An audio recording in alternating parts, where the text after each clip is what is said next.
I've been looking at these pictures of you. Oh, hi. I didn't see you there again.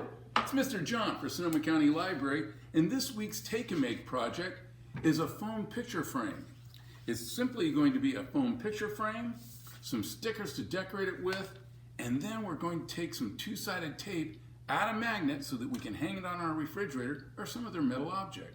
So let's get our picture frame designed. We can go ahead and make a decision. Are we going to have it go this way horizontally or this way vertically? And then we'll add our two-sided tape and add our magnet to it so we can stick it on a refrigerator.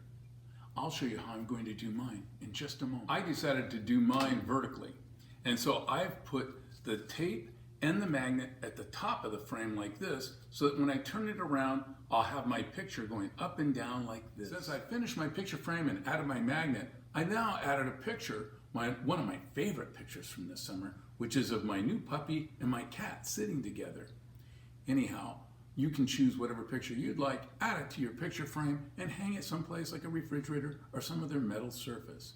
This is Mr. John for Sonoma County Library saying keep doing summer reading. We have one more week of Take and Make projects, and we'll see you next time. Happy summer.